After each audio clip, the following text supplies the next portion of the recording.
Inside Story Uganda, real source of political updates. Okay, in just a second. Kati nze musekendi sebo mukulu genda master atuna kategori musekendi sebo twagala kusaba abantu budget okuba realistic erina okutunuulira ennyo abantu abasinga obungi be bateekamu amaanyi byali badeteekamu ssente ng'ebyobulimi wano wonna awalala si bwabyokuteekawo naye ebyobulimi nze nga eyasoma ebyenfuna nkyalowooza nti bikyalakingamu okwongeramu obwongezi basobola okwongeramu naye tekiyamba ne zino ssente gavumenti zeeyogerako ennyo PDM nze nsubya twali twawa ku mwami Museveni amagezi nti okukwata obukwasi ssente n'ogabira abantu handouts ezo tekisobola kujja abantu mu bwavu ebyobulimi bateereddwamu obuse bubiri n'obutundutundu busatu bukole ki obwo obuse obubiri bukole ki can't do anything tebisobola kukyusa naye kati olw'okuba nti bannansi abasinga bonna baabaavuwaza kati munansi agamba ne bompa 10,000 lumpe nduteeke mu nkwawa katasobola kutunuulira bbanja eribangibwa kuba kyolina okumanya nti bannansi beeyongedde okuba abaavu naye n'ebbanja libangibwa Uganda lyeyongedde okuba eddene ennyo ennyo era bunaku tubuuza mwami Museveni nti tulaba ebbanja lyeyongedde zino ssente oziteekawa ku ground teziriiyo abantu beeyongera kuba baavu weeyongera kwewola weeyongera kuteekawo misolo miyitirivu kikibikuwa misolo naye tukubuuza zino ssente zeweewola waziteekawa want to see where did that money go honorable badde ekyo nkikuzeemu nti honorable Musasi gyekikuzeemu Musasi oli wa byabufuzi tojja musobola Musasi we are talking about reality ng'akugamba otunuulire amabanja bikibe gakola ki gwe mwennyini naawe nga munansi bano sibe bagenda okusasula ssente ezo kubanga ebiseera water infrastructure housing and urban development todduka misinde water infrastructure industrial parks and industrial development kakati bo babawandiikire agagambo gaabwe industrial park simanyi ni development ng'olaba simanyi water infrastructure where is the water infrastructure you're talking about you've not seen the industrial parks ziri wajwe gwe kyoba ombuulirako wali eri kapeka olujava gwe gundi uliriza nirinda kwati kitereeze somanyi oli wa gavumenti nnyo oli wa gavumenti ebeerangako ne ku dikoramu ovanda kaseke tukwegayiridde omanyi buli kimu okimanyi naye ovanda kaseke bakujjukiza industrial parks enamunkekera wali namukakera industrial park for what yali akaaba na lulimbu abalonzi baavuddeeyo be baamudde kakati nze njagala kukugamba ffe tukubuulira kiri ku reality ku muntu wa bulijjo si zino stories ze musoma obusomi ng'asoma bayibuli bino bye boogera wansi tebiriiyo kakati gwe nkugambye kibende pulezidenti Muserefu mukulu oyo yeebuuza nti zino ssente twakafulumya trillioni zibwezi but it is not reflected on the ground. This money according to Honorable Tamaguzi teziri reflected mu bantu bye muwe eggwanga bino mubijjawa muli mu kwongera nsimbi mu initiatives ezenjawulo ze muleese naye bannayuganda n'abakulembeze abamu Honorable Tamaguzi bagate tubiraba mukuru Adamu Gasana bakwogera mbadde nkusaba kubanga onsinga Oluganda njagala omunfunulira akantu kano Article 79 Functions of Parliament migaso gya Parliament 1 ab'emirimu subject to the provisions of this constitution Parliament shall have the power to make laws on any matter Parliament ejja kuba n'obuyinza okukola amateeka ku nsonga yonna for peace olw'emirembe order development enkulaakulana and good governance of Uganda kati abalonzi oluusi tubabeera basobu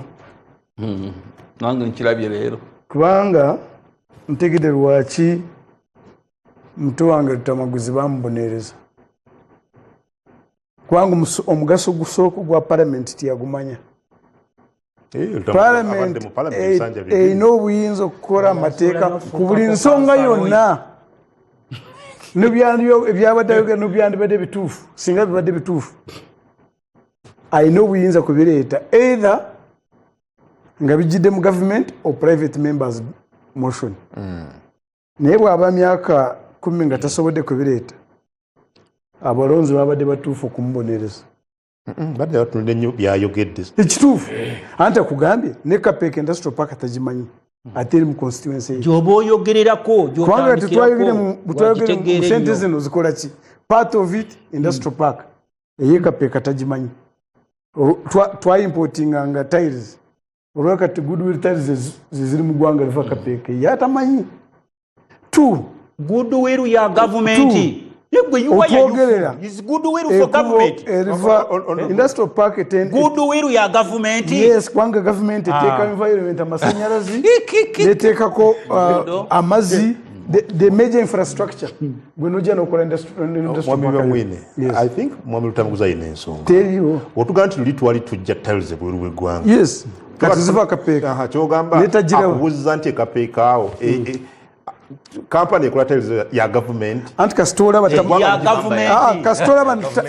batamanyi mugaso gwa government kuleta tewevulanga amanyi nga tolina kyomanyi kati ekigambe nti abalonzi batuufu kubonereza abantu ng'oyo ekyokubiri olutwogerera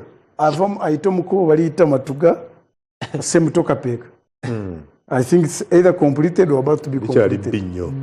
either to be completed or completed ve Matuga ogende balukola yes balukola nebinyo kigenze wala anti kati balikola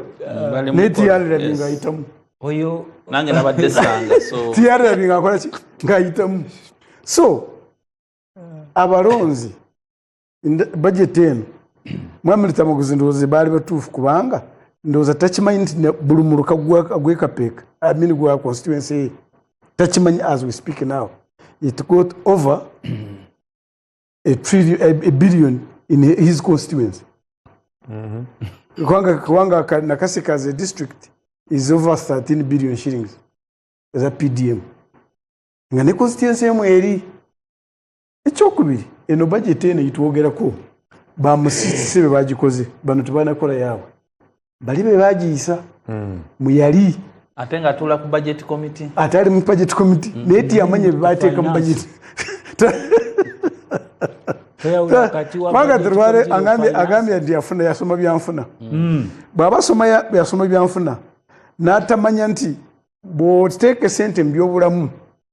oba zitadde mu byanfuna kubanga abantu abalwadde tebasobola kukola ki kola byanfuna ekyokubiri bw'aba tamanyi nti sente bw'oziteeka mu byenjigiriza oba oyambye ebyenfuna kubanga oba tewamutegedde bulungi kubanga nti sente bw'oziteeka mu byobulamu mu byenjigiriza tekigaana naye ziriwa ng'oggyeko okuziteeka mu biwandiiko kyakugamba mu biwandiiko mwami Lutamaguzi kamuyambeko ziriwa mu reality mwami Lutamaguzi kamuyambeko bw'aba teyasoma oba tasobola kukopa by 2000 the life expectancy of Ugandans was 43 bakumbozi nga nsiki life expectancy abantu nga bafudde olwaleero life expectancy is 68 years wadembe okusigala nga tamanyi naye ate nabo butamanya kusinza musango ekireeta ekyo eddwaliro ly'e Kapeka olwaleero libeera n'eddagala abaatambulanga nga bagenda eddwaliro Nakaseke hospital kati obujjanjabi babufuna Kapeka sub county babukuna Kasangombe sub county kyekireetedde embeera y'ebyobulamu kukyuka abantu benyigira mu kukola ebyenfuna ekyokusatu bw'aba tamanyi nti for instance twoteeke sente mu byokwerinda then oba otaddeko oyamba environment omuntu genda mu nnimiro eyo oba mu dduuka yena akola byayagala 10 trillion yes genda obuuza abasomalia olwaleero South Sudan here can you go and do business bwobanga so ebyenfuna without security they cannot survive cannot era so omukulu bamwine nejjuze kolo twabalagako kuwawo teeka sente zamwe mundu mwazira beggwanga linywere so it is for the first time mulundu gusoose in the first time of Uganda nti ensalo za Uganda ebyalo 7,200 bikuumibwa gavumenti ya Uganda abasoma ebyokwerinda bakugamba nti peace time prepare for war and during war time prepare for peace egyo emirembe giriwo olwaleero tugamba nti gyalibeerera giyinza obutataataganyizibwa you must prepare ne appetite yamwe yokwewola eri waggulu kituufu mwami Adam nkimanyi myaka gy'oyina bw'obanga toyina sente obanga tori credit worth osobola kugenda mu banka ne bakuwola the mere fact nti ogenda mu banka ne bakuwola baba maze kutunuulira nti olina obusobozi obusasula. That is the issue. 126 trillion let me give you an example. By December last year. Let me give you an example. Budget ya Uganda theme yayo okulaba nti 33% abataneyingira money economy bagibwayo nabo betaba mu kukola byenfuna. Theme ya Kenya budget yayo is stabilize the debt. Sasula bubani. Stabilize the debt. Budget gibakoze eyamwe yakola nti buli omwe ayitaba mbyenfuna naye yaabwe kwekola nti at least basosoke banja nebabeerako kale. That means you have not yet reached at the extreme. Now budget eno sectors zonna n'abakozi ba government zigenda kukola ekintu kimu okulaba nti the 33% abakyakolerwa okulya nabo batandika kukola ne balya naye ne bafunako akubateeka mu nsawo. All the efforts kabeere byenfuna kabeere byobulamu kabeere ebyenjigiriza byonna they are geared to that direction. No by the tourism bali batuka wano bali emmere yaffe batambule ku makubo matuufu nobwoba nga for instance musajja mulungi waffe wali musajja bali bamuyita mutere mutere yali musajja muzibe nga atambulira mu baasa asaba sente kuva ishaka nga jambalala kati bwayogeranga ekintu kyakasalo mbalanga nti kisusa obumulamuzi paka naye musajja gwaba oti olaba ne mutere kina kiraba katugambe nti ebiratabirabye naye kubwe eryokuva eringira wano bobulenzi nerikukira kapeeka nalyo taliraba simanyi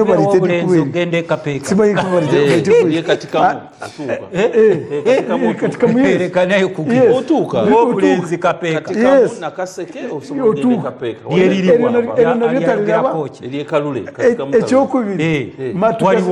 matugase muto kapeeka naye tagiraba kapeeka industrial park naye tagiraba naye gwaba otya olaba namutere kino kiraba gwe waba otya so kati oba olina kyalina bamutere mu parliament ofuna ebizibu. So to me I don't mind kibiina kibyobufuzi kyolimu oba eggwanga oba ki but this is your country kati njagalo yamba noboba nga oyagala kuwabula bring it in good faith mwamba mwene njagalo yamba atulaba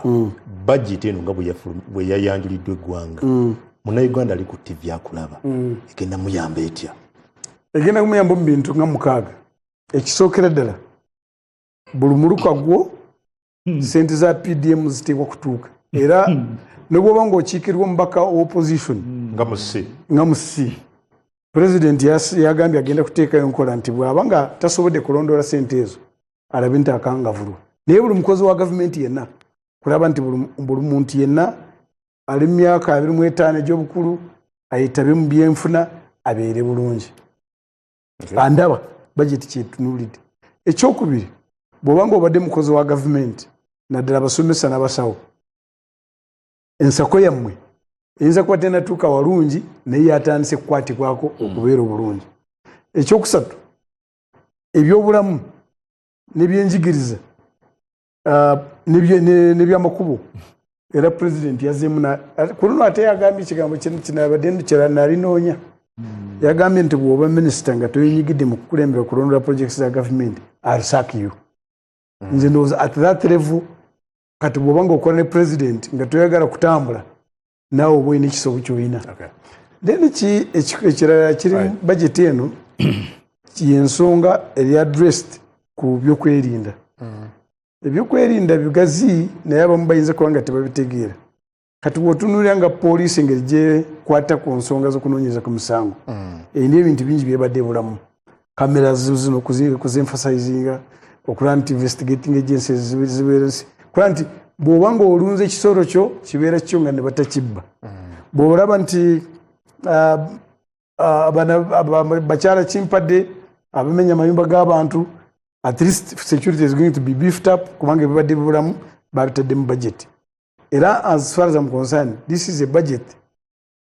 ekwatiridde in economics tulina ekituyita when a country is on a stage of take off eggwanga nga linaatera okubuuka genda mu nsi ensuubizi bino budget byereese era nokukola nti n'amafuta gavaayo ntandika gakoze. Honorable Chibet, wali mu parliament ewedde eyakola embalirira eno then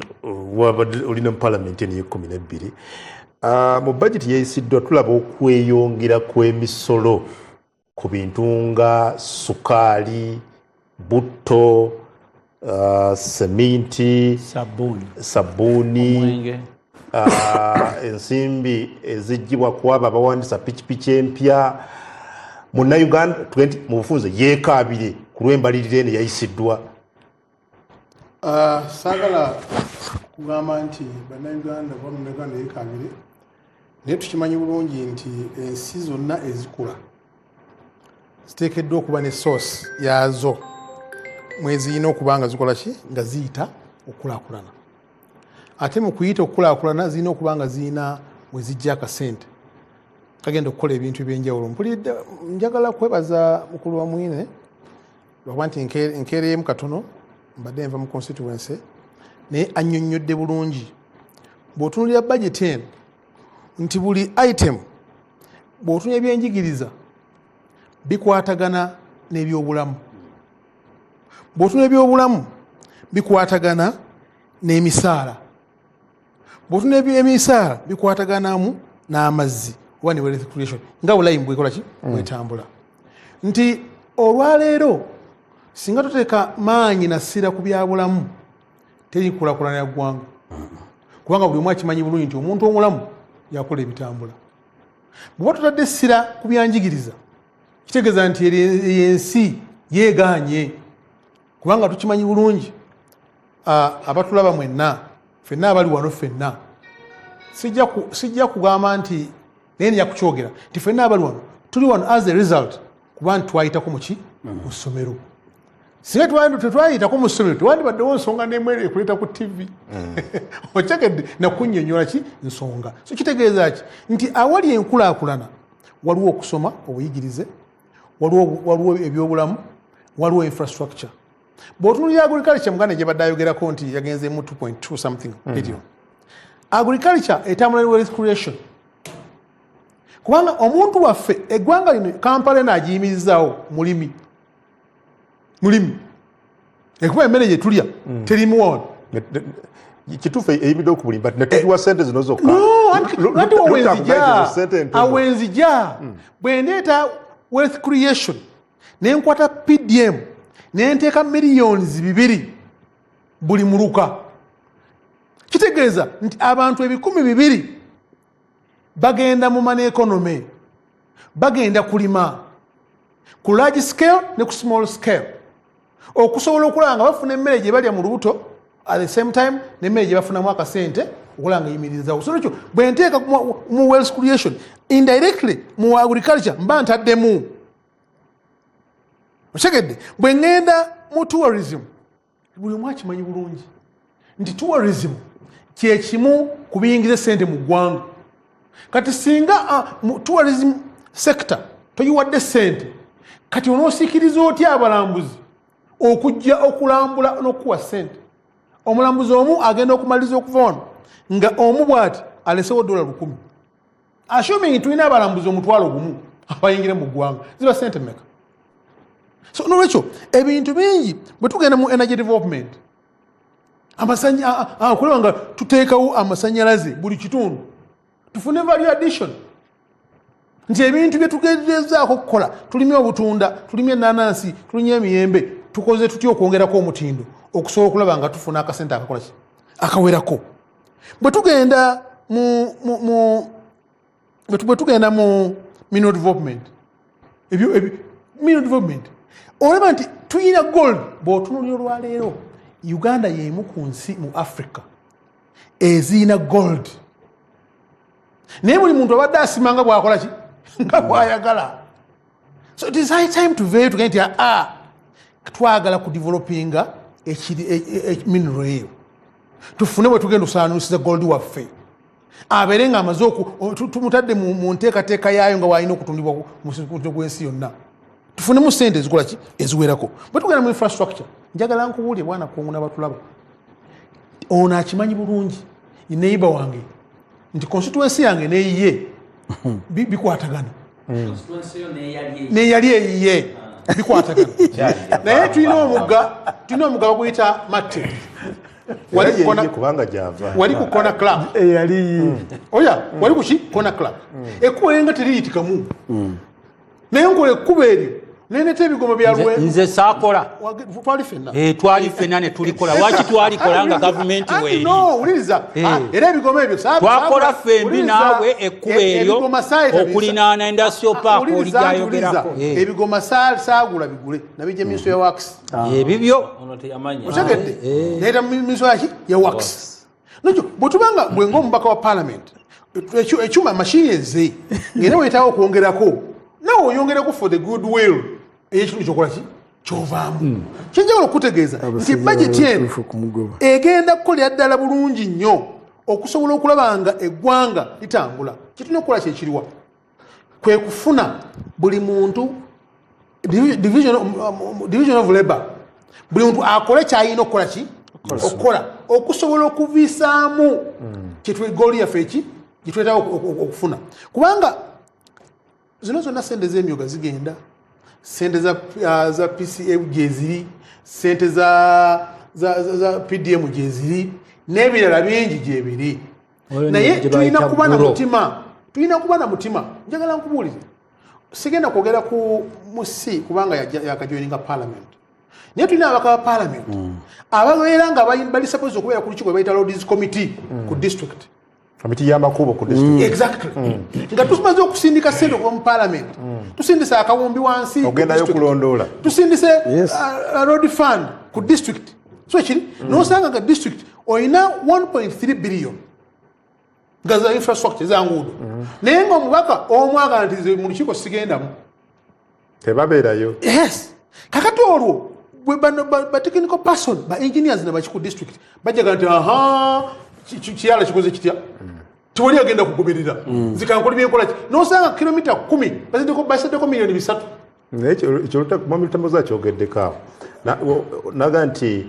yes omubaka wa parliament avunaanyizibwa okujja okulondoola bino but what about structures endala eza government n'abakungu ba gavumenti abalala I'm singling out that level, that structure because it is by law mateeka giteekawo when you send money to the district you must follow that money era zikoze zitya kyekugamba nti kati tubuuze mu district emu ng'entono katulina district zina municipality ngezi nga ne municipality yennyini bagiwa akawumbi otegedde nosanga district emu ena municipality zimeka satu nga muli satu zebwe bumbi bumeka on top of that kuliko ne road fund ezigendako nokyo ani oshiri ani budget yen bwebanga egenda kukolebwa nga bweyina okuba nga bwe baba bagiteeseteese egenda kutwala eggwanga lino maaso buki bulungi naye n'ekirala kyenyagala tutegeere nakyo nti budget is an estimate twekiri tebereza yes tebere actual budget is an estimate etuuka mu maaso awo nga kyetwasuubira oba kyebalowooza tekikoze eki tekirealized then ogenda mu priorities among priorities kati nkole ki okusinza ku bwetaavu obwaki obuliwo so eggwanga tetugenda kulinenyiza muntu omu president yakugambye nti twagala okulaba nga buli muntu yenna akoze kyasaanidde okukola osanga omusomesa ng'asaba sente bamwongere sente nga maliriza sebo naye bw'obamumu esente ng'omubuuza mu kiraasi nga tetukulabyeyo olwaleero toliyo erezero okoze eki omwezi ogugwako sente zikola ki ngompa omuzindalo ensonga gina kuza simali togiwadde nnyo budde abantu abali eyo for example boga nti amafuta olwedda gali waggulu gayongezeddwako omusolo mu mwaka w'ensimbi ogujja kasukaali wakati tuba tunywa ku kasukaali nako bakongeddeko omusolo yes bino byonna obyogera but munauganda badde akozesa ebintu bino bodaboda zezimu kati kuziyamba bannayuganda okufuna akasente tuli babadde empya baziwandisiza ku mitwalo 2 ne Rolex yinzo kubanga buto yayongeddwako omusolo luli piki babadde baziwa empya okuziwandisa emitwalo 2 kati mumbalirire eno oba omwaka gw'ebisimbi ogujja okugiwandisa yageze ku mitwalo 50 bino byonna byeraliikiriza abantu ba bulijjo abakulaba kakati kyetulina okukola kiri kintu kimu okutuuka nga buli muntu akoze omulimu gwe gwasaanidde okuba nga akola obukozi singa tufuna sente omuntu naakola kyakoze n'atunda n'afuna mu sente n'alima kyalimye n'afuna sente n'asuubula kyasuubudde n'afuna sente ebintu bino ebitonotono ebyongezeddwako tojja kubifiiringa kubanga bwekkirya wano wansi nze naawe gwe mujuzi kali wano ojja kulanga traffic jamu yena akutte kubanga mutegedde akoze ati akutte njagala nkutegeeze akutte lwaki motoka mpitirivu abantu balina sente okitegedde abantu balina pikipiki genda ozikebere bwezooka ofuna ekifaananyi oba osaawa emu mukituleetera olumu olaba pikipiki bwezikutte okitegedde so nolwekyo amafuta gayongedde buli munnayuganda ateekeddwa okukimanya nti olutalo lukagolomola okwa homes kyekireese obuzibu omufuta okukola ne mu Amerika uliriza njagala ombuule wana lutamaguzi obeera mu Amerika galani y'amafuta tamaguzi galani y'amafuta egula sente meka mu Amerika no kakati gwe kyoyagala otugamba uliriza amafuta agayita mu kagolomola ako it is only 5% of what akawugo yetoto y'amafuta gwe kyoyagala otugamba nti ensinga Nigeria tezifulumya amafuta Algeria tezifulumya amafuta kyoyagala otugamba tugajje uliriza kati ono kamukwateko bulungi ategeere twali mu parliament ffenna ne tuyisa eggwanga gitugenda okugula amafuta tugenda tukagulawa nze simanyi ggwanga ebyo byabakulu ebyo byabakamaabo ebyo byabakamaabo abadde tatuula mu Minister wa Energy yatuleetera nga tugya amafuta nga gavumenti ye Kenya egula ejja amafuta ebweru negayite mu Mombasa netugudde nekugula kuki Kenya so kiri okimanyi kati nyongerezaawo kyali kyobadde oyogera kono atuwa alaga nti mu parliament ebibadde bigenda maaso tabitegeera bulungi kati atugamba nti 5% yeyita mu gogolomulo k'amafuta kati endala 15% oba 95% gayitawa aga Uganda nyonyola ensi okay yeah but honorable kati ono ayagala kukugamba abenda kaseke mwebale ayagala kukugamba jasi kyemusaba aleme kufaanana ng'oli mu byabisiike kuba bamukono kyembadde mugamba nti kyodisikasinga mu parliament n'ogamba nti amafuta gaffe gava Kenya si bw'ogambye nti twayisa gavenga Kenya nedda ssebo ogambye otya nkundi wulirizaako nkimanyi oyagala nnyo okulaganga bwoliganzi mu gavumenti kimu okitegeera newulirizaako njagala ku honorable Lutamaguzi Ian but clarifying nga tubaddeyo dakiika emu amafuta gaffe Kenya Kenya esuubula amafuta gaayo gonna neegalira mu Kenya ng'egasuubula wa kyenkubuuza Kenya egasuubula wa kyenkugamba ne bali be mufaananya endowooza Kenya egajja wa twagala tufuna amafuta okuviira ddala ku source gagenda yes yesowagira amafuta gakola ki nanga atali mu parliament ekyo nakimanyi exactly njagala okutegeeza nti okwongera kw'amafuta olwaleero si kya Uganda okwongera kw'amafuta olwaleero kyansi yonna buli omu it is an open secret. Thank you. Kati omukulu ono njagala mugomaye ebiseera ebisinga weewala nnyo okuba nti weefuula amanyi ennyo naye nga kyogerako nkubuuziza Kenya amafuta egajjawa Kenya njeetaagisa ki kubanga Kenya kati no kankunyonyole kuba gwe wakimbuuzizakyakulemi Kenya twasuubulanga amafuta ogajjanga Kenya Kenya egasuubudde kuba nti nedda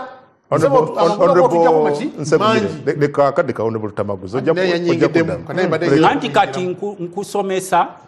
nti gy'osuubira ensi zonna zibeera n'alternatives tezibeera na kifo kimu jasi nkusomesa oleme kwogera nga RDC nti RDC ayogerayo bamulabe kunaka ensi zonna zibeera ne alternatives just in case era y'ensonga lwaki mu parliament gy'otula nange gye mbadde ntuula twateekawo ze bayita reserves zitunula nti zirimu amafuta nti ni case n'alternative si zino tezikoze zituyambye we refer to the reserves olwaleero bw'obuuza mwami Museveni ne banne amafuta gaffe agaali mu reserves sigalagawa tututte ebbanga lyenkanawo eryo eritulaga nti tuli bubi nnyo n'olwekyo simanyi akagolomolo k'egindi akayitamu only 5% of the world supply twe tulina ensi ezikuwuliriza nakuwuliriza tulina ensi mu Afirika ezikola amafuta esinga Nigeria esinga Algeria n'ensi endala zonna zikola amafuta gaazo owulira sebo kakati tosobola kuŋŋamba ng'otunula eri kubanga otunula eri mbu Kenya simanyi egajjawa osobola okuba n'alternatives eziri mu Afirika nga tugenze na mu nsi zaaki n'olwekyo njagala kuwa kitono nnyo kyemaliriza nakyo tewali bajeti ya mwami Museveni yali ekoleddwa n'eyamba omuntu wa bulijjo I have witnessed appropriation. You can appropriate. Yes. So what about the implementation? Gochimanyi tupina na amakubo getwakateeka mu budget emirundi nga 10 nga sente zifuma. Neri neriye wafe ngoma. Butalangu ngoma. Gendo olirabo lisomebwa mu budget. Kati gwowuliriza byoli mulya bisiike. Those are part of the beneficiaries. Nkugambe tulina nedwali bamwine is part of the beneficiaries. Neri no. Can I give information? Honorable Segumira Vamichano. Can I give information? Can I give information? Ekkubo eddala lirisomebwa mu mbalire yaffe emityana ekkubo eriva Emyanzi ogende mpaka Kasanda ogende mpaka Bukuya lizze lisomebwa nalyo embalire za mirundi nga 8 naye nga terikola jasi kyembadde era mugamba tulina bintu bye tuteeka ebyobulamu kwa kyabulamu kitono omanye eddwaliro ly'erwowa lyakamala emyaka emeka biveeko ebyo omukulu yazze n'agamba ligenda kuggwa mu 2027 mu 2027 eddwaliro lyalina okuggwa emabegako eryo kakati kyemaliza tekiwera na ddakiika tewera seconds ayogedde ku tourism tusobola gamba nti opromotinga tourism nga n'amakubo gennyini agagenda mu tourism areas wagavaako dda tegagira omusajja najja okulaba ebisodde naye ng'alina kuyita Rwanda yeri amakubo amakole naye gwe wano ssente ngo nedda mwamulindwa tulaba nti okusooka mu budget bwe tuteekamu ebintu ngeze enguudo ze mwogerako kisoboka obutatuuka ku ekyo ntubikola mwaka gumu 2 3 kubanga oba okola ebyo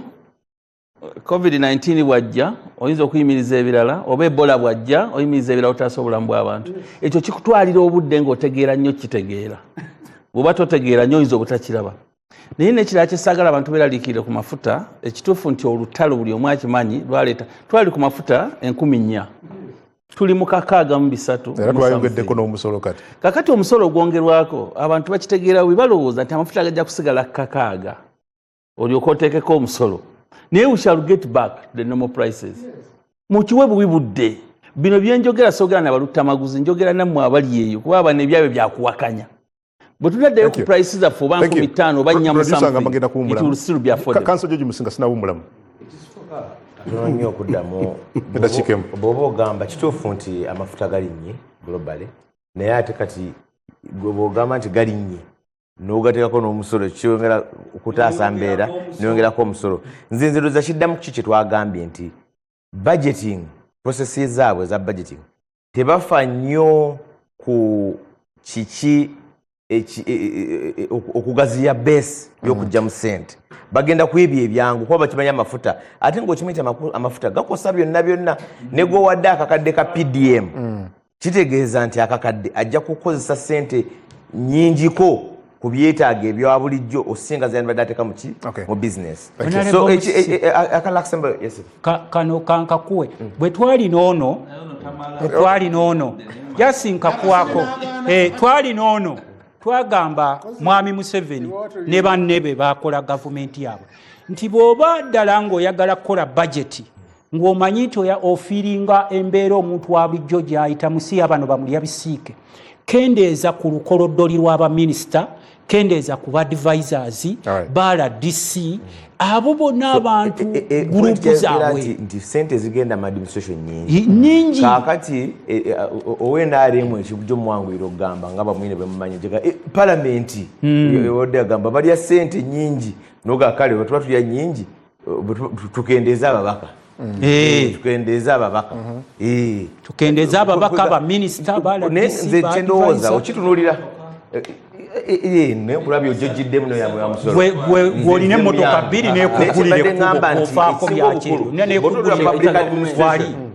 tulina kitunulira feya nze ndowooza nti ensonga enkulu n'ababaka ba palamenti nyo basana okukende ne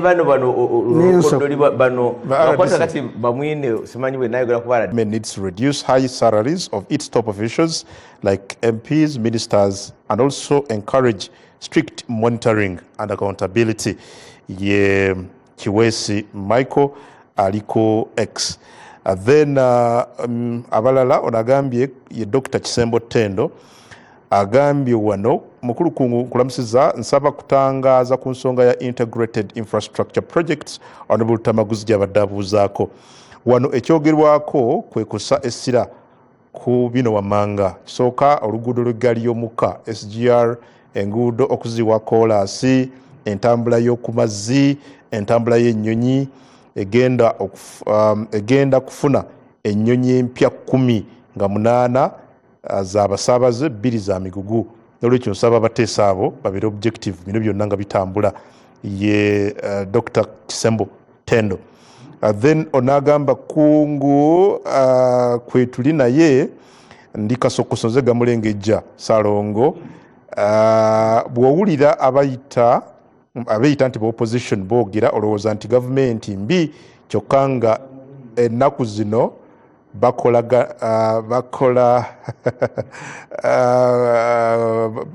nnyo okuwangula abaka mu parliament nga n'olweggulo George Musisi yategese omukolo ogw'amaanyi olw'okwegatta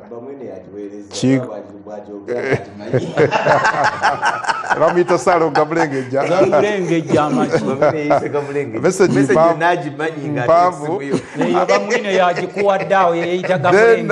opposition not standing to welcome the president does not remove NRM from power. Is it their first time? Not two. They are just waiting for fat accounts and another game in 2031. Ask Honorable Musisi where their party president is. Ye Roland kadde nina katun message nyingi sobola kuzimalayo naye nga Sembus naye agambye kwali Kaziba Moses message yo mpanvu anagambye Kungu thanks for the discussion. So far all MPs should ideally follow up government programs no matter what affiliation they belong to. Vianney Nkoba ali Masaka City. Oscar, you cannot follow what is not there. Ogoberere kye kitaliyo. Mbu tetusiimako birungi biri mu opposition. Akabizi badde kuliko diwan. Emirundi mingi ngamba nti waliwo ekintu omukulembeze opposition kyakola nange nenkyagala. Era mbawaayo ekyokulabirako ne baga nti bwe yasitula abaana be n'abatwala mu America n'alagira abasigadde nti mumbeereremu ng'ababe bagenze abaffe abatalina musayi bambeerere muliga nti ekyo kirungi leka naye mwamilindo kugira okay kale kati njagala budde busigaddeyo tugende tuleko ku sectors nezimu nabadde ntulira wano nga bwe mbadde mpa abantu figures zino katono nnyo George Musikanso katono nnyo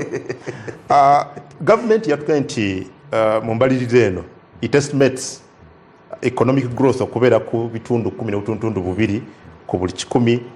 but again bw'otunuulira allocation security governance rule of law 10 trillion education 6.7 trillion health sector 5.2 trillion transport infrastructure 8.8 trillion then agro-industrialization tujogeddeko 2.3 trillion science technology and innovation 1.2 trillion tourism funding bajongeddeko pays threshold yali nnyo okuva ku mitwalo 23 n'ekitundu negenda ku mitwalo 33 n'ekitundu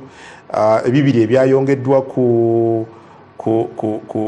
buli lita y'amafuta mu mwaka gw'ensimbi ogujja public sector wages nazo tuzogeddeko zeyongedde okuva ku 9.7 trillion. But the questions I want to ask, for example, wetugenda sector by sector, bwogendako ku byenjigiriza, funding eno yogerwako ndoza natike ne council gwe kenyini, then ngende eri funding eyogerako ya 6.7 trillion egenda kutumbula bitya etya mu ndabayo ey'ebyenjigiriza byaffe mu ggwanga. Briefly mudakiika emu bbiri. Adam, mu dakiika emu kankigazi eno kigaziya okijja ku sekita emu, kubanga ekibuuzo ekinene ky'obadde obuuzizza nti budget eno egenda tuukiriza ekyo kiboogera kye baagala kirooto. Omanyi baganda baffe bano balina ekintu kimu, Honorable Tamaguzi akakoonye katono kankuse nti oluusi bali bwe bawuliriza ebigambo ebinene bibasanyusa ne balowooza nti ndowooza ebintu bigenda kwekola bwekuzo okuba gyogedde ekigambo ekinene. Kakati baagala nnyo statements ennene. Budget ekimu nga soogedde ku kanyomero bw'oba ogamba nti nno twagala kgendamu oba mu middle income oba ku driving tuli mu lower middle income status. Waliwo ze bayita drivers oba biki ebikuvuga ogendayo okiraba. Waliwo reporter ya World Bank gyena nisoma nga bagamba nti businesses mu Uganda kukuttaane zitandika 2 zeziraba birthday emyaka 5 3 zifa. Kakati drivers eziriwa ekisooka kye nagambye nti cost y'okukola business oba obwanguki mu kukola business, bw'otandika waka business akatono ke bayita SME, small oba medium, ngamba nti omusajja akoze ka bakery akozesa abantu nga 10 oba 30, amasannyalaze, amafuta agali waggulu, wakolera ajja kuba asasula kinene. Kakati bino kakati ovola nga bugamba nti buno obunyomero obutono nga bwogamba nti education health bwandibadde nga abantu bangi abayigirize bangi abantu abalamu bangi ezo drivers eziyamba ensi okufuuka naye bano bo balowooza nti ekyo kijja kwekola bwekozi. Gye natakire nakubuuza nti olwaleero tulina ekizibu ky'ebbula ly'emirimu mu bavubuka. Bw'otunulira budget eyo kiki kyogamba nti nno anti kakati bamwine bawulira ekigambo agro industry kimukyankalanya nalowooza nti kigenda kwekola bwekozi. Oyinza okubeera nga abalimi abatulaba bamanyi cost yoga nti olwaleero olw'embeera y'obudde yakyuka toyinza okulima okwokugyamu ssente nga tutaddemu for instance irrigation. Bakimanyi cost wadde okuteekamu ebigimusa, oteekamu ebifukirira amazzi. Bw'oba olina acres nga 10 okuteekamu amazzi kiri expensive kinene. So kyeŋŋamba nti tebyekola bwekozi kino kanjogere, naye bye bagamba nti budget ene netutwala drivers oba ebirala mubikozeeko mutya. Kyova olabanga kati bwojjano n'ogamba nti Somalia tuteekemu trillion 10 kubanga tetwagala kubeera nga Somalia. Somalia ebadde mu lutalo, nammwe mbadde mu lutalo for 10 years 20 years. Somalia ebadde mu lutalo ebbanga lyonna. Nolwekyo nze ndowooza nti ebyo tebijja kubeerawo. Drivers tebazikonsideraniza mu budget. No, tebazikonsideraniza. Kakati ekizibu ekirala ekinene kitayogeddeeko ekyaffectinga budget. Olindako Adam omanyi ayagala byabufuzi byokka. Ye sente zibayitwa public debt, ebbanja eribanjibwa. Nti sente nyingi nnyo ezigenda okuva mu musolo ogwo oguraisingibwa zigenda mu kusasula bbanja, principal ne interest, era tuli mu bulago. Kakati kigenda okukosa budget. Nawudde onaagamba nti palamenti nga yadaga Honorable Tamaguzi mwabagiisa waliwa embalirira kiba kiwandiiko kya gavumenti yekireeta, Minister of Finance yakireeta. Era enteekateeka embi tugenda kudda wano nga twakayingira financial year wiki 6 nga balese supplementary. Ogenda kukiraba ate olaba baleeta loan request nga ebuli wiki nnaku 10 financial year gweko. Honorable Pamela, yes, omukulu agamba nti drivers enablers, yes, enablers zandibadde zikolebwako, but in his view they didn't. So mwagala kutuuka ku bino naye nga ebiyamba okutuukawo enablers wa drivers twongedde sente mu masanyalaze negaka cost yago. First of all nga tondotuuka ku cost weegali agamala twongedde sente era ekyo kyakugaa nti amasanyalaze go bwe gaba nga gakyali waggulu. twongedde sente mu mazzi amayonjo twongedde sente mu agroprocessing yes amasanyalaze Yes. is an enabler. Yes. What we'll get Yes. for example, industrialization. and money has been allocated. The other day nali n'omukulu amanyiddwa nga Luzi abadde ne factory I think kuba yakasoli ematuga yagenda nti yaggaddewo era kati factory yagitunda ekimulemeseza bei y'amasanyalaze eri waggulu kati on the other side muga nti you encouraging small scale industries obukolero small factories but ekiyamba ku kino bebiyamba ku bino temubiwadde priority temubisoosowaziza how will you achieve that dream okusooka balanya mwana mwine ku masanyazi kyokka manyi bannayuganda beetaaga bamanye nga tuli mu byabufuzi amasanyazi galina prices ez'enjawulo amasanyazi agakola mu industry ganjawulo nnyo n'obudde bwagwo kati bw'abanga Luzi abadde akuba kasooli ku ssaawa 6 ez'emisana ku ssaawa 4 ez'emisana definitely amasanyazi alina kuba amaanyi naye bamugamba ali ku 3 phase in fact ali ku 3 phase amasanyazi ga wansi nnyo singa abagoberedde obudde bwago obugaweebwa mu nteekateeka eyo njagadde but also n'ekyamasannyalaze kyasooka kuleeta bino ebiriwo omusajja otwajja mu umeme bwe yamanya nti afuluma tiyadabiriza system yonna yasirika n'acollectinga sente ze but fortunately now a sente has been already provided ez'okudabiriza lines then also amasannyalaze ag-industrial development ganjawulo na home consumption